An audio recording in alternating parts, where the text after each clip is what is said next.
¿Qué pasa, YouTube? Okay, what's up, YouTube? So this is gonna be quite crazy battle. I'm literally doing this off of my phone just because I want to get this up by Saturday. Hopefully, just another busy week, guys. I apologize. So I did record my side of this game. Unfortunately, though, the video got corrupted. So this is going to be post-commentated from Obo's side. So going into this matchup, his team was very terrifying. I did have a team builder recorded previously, but unfortunately, I'm not at my computer right now.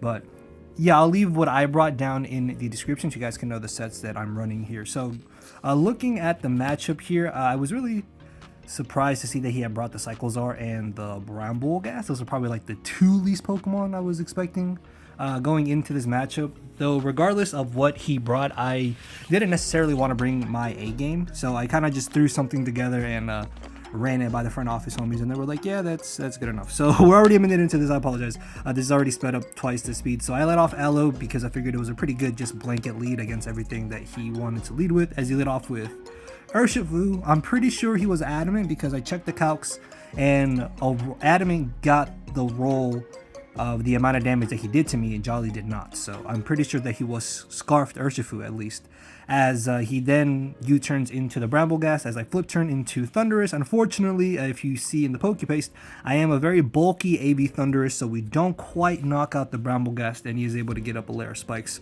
which is not the worst thing ever. If worst comes to worst, we can spin with Tarapagos, but one layer of spikes is not necessarily the worst thing here, as I then go for the Sludge Bomb. In hindsight, maybe I should have gone for Dark Pulse just because I could have potentially bluffed that I was choiced in some way. I guess that might have enticed him to bring in Urshifu, which Urshifu is actually a giant problem, so maybe it's not the worst thing ever. But as you can see here, he has triple Scarf. Now, obviously, at the time of this game, I have no idea what his Pokemon are running. So he brings in Landorus. I'm thinking, well, if he most likely is Scarf Urshifu, he probably won't be Scarf Landorus.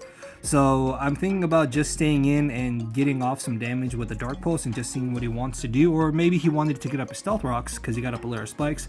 Unfortunately, though, he turns out to be Scarfed on Landorus, confirmed, because otherwise there was no way he was outspeeding my Thundurus. In hindsight, maybe I could have switched out Thundurus. Thundurus could have been helpful here later in this matchup potentially. So at this point, I have in my mind, okay, maybe he's double Scarfed, because just straight up Adamant Urshifu doesn't make much sense to me. So I'm thinking maybe he's double Scarf, but knowing that he is locked into Stone Edge here, I do decide to bring Cobalion. This gives me a chance to potentially go for the Volt Switch, or I try to be aggressive in Aura Sphere, hoping to catch the Cyclezar, because that thing is actually very annoying, just because I really do not know outside of Rapid Spinning what in the world he's going to be running on it.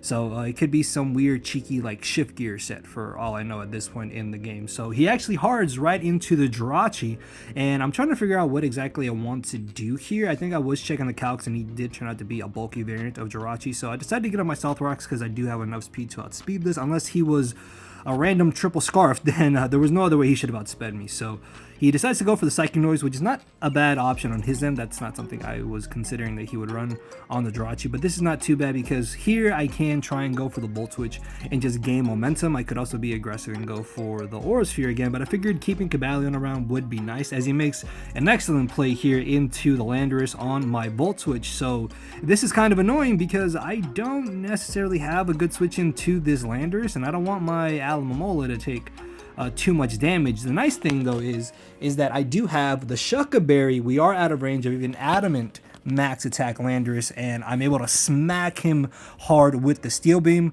Now I figured Steel Beam wouldn't quite knock him out just because we don't have a whole bunch of special attack investment on Cobalion, but it does do enough damage to where Rocks will now be a problem for his Landorus, which probably would have liked to just come in, switch in and out.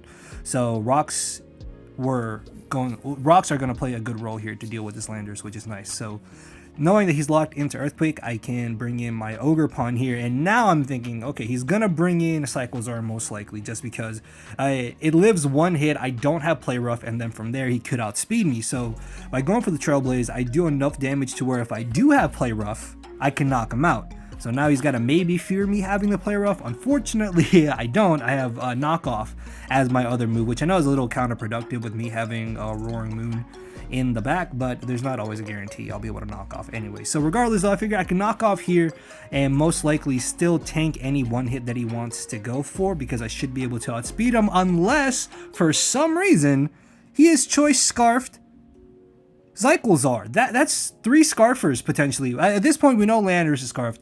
Now we know that Cyclezar is scarfed because I was a +1 speed. Otherwise, he didn't outspeed me. And I still have in the back of my mind that maybe Urshifu is scarfed.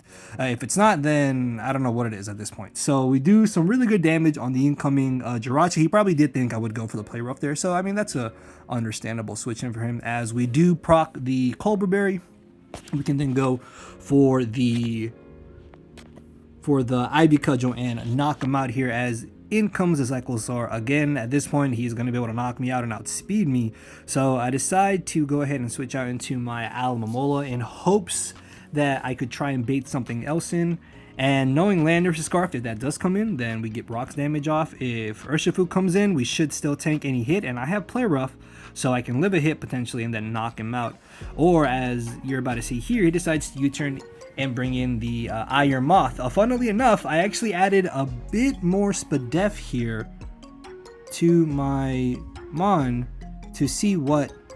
sorry, I added more Spadef to my Alomomola before I had got it before this game, and as you're going to see here, it ends up really helping out because we tank the +1 special attack Sludge Wave. Sorry, I just drew a complete blank for a second looking at the timeline of the game here. I thought I was about to restart because it looked like the team preview had popped back up.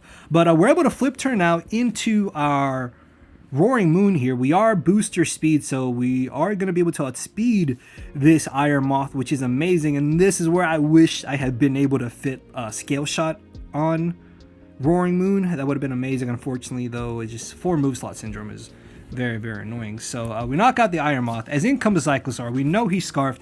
At this point, I figured I've lost the game. I just need to lower score as much as possible. If we win this game, we are 100% in playoffs, which is amazing. If we lose, we're about like 60-ish% in playoffs. So I figured if we are going to lose, I'm going to try and just knock out as much as I possibly can. So I figured he's just going to knock us out here with the Outrage, because with him being scarfed, he's going to have some type of dragon type move to potentially finish off our Roaring Moon. As he goes for the Dragon Claw, we live! We live! I was not expecting to live that, and we get the knockoff on the Cyclezar, getting rid of the Choice Scarf, which means now I can outspeed him and get a KO here. So I'm pretty sure he's going to either have to sack this Cyclezar off or sack off the Landorus at this point. I don't think he would go hard into the Urshifu. I figured that he was just going to stack off the Cyclezar. I mean, it doesn't really do much else in this game. Unfortunately, though, it does have Regenerator, and it is still faster than everything else on my team, even without the Choice Scarf. So that was a good stack on his end, just going into the Landorus. As down it goes, in comes the Urshifu. I figured he is most likely just going to Sucker Punch, so I don't think I lose much in just leaving in my Roaring Moon here. I don't have any non-offensive attack anyways, and he does still have the spikes up, so I'm in range where spikes knock me out. So figured I'd just sack it off here as he does Sucker Punch. Now again, I don't know that this thing is scarfed. I'm thinking maybe he's like Black Glasses or some type of boosting item. Regardless though, after Terra Shift, thanks to Terra Shell, we live even in Adamant Close Combat if he was going to switch up moves here. And I believe I do just go for the Rapid Spin. Either go for the Rapid Spin or go for the offensive move. A Rapid Spin is nice because at +1 speed, we outspeed the non-scarfed Cyclezar. If I went for the offensive move though, then we knock out the Cyclezar. But as you can see here, he lives, which is not the worst thing ever actually, because now I can just Rapid Spin again, and on top of getting a Rapid Spin KO, we're going to be at +2 speed, guaranteeing that we outspeed the Urshifu Dark in the back. And at this point, the game is pretty much over. Even if for some reason he is able to knock out my Terapagos with this Urshifu, we still have Alomomola in the back, which is defensive with Rocky Helmet. We saw he wasn't protective pads, so eventually Alomomola will be able to beat it 1v1. And at this moment, we do outspeed and knock him out, and that is going to be the game. So good game to Obo. We are able to finish off the season first or second overall, depending on how some games go, which is amazing. This means we are 100% locked into playoffs, and we are going to be going toe-to-toe with one of the other top coaches once all the other games are set and done. So check out every other Week 8 game, guys, to get an idea of who is in playoffs here for the BBR Season 8. Thank you to everybody who has followed us through the season. I know the quality of some videos have not been that great, but thank you all for sticking with me, and I will see you all next week. So later, everybody, check out Obo.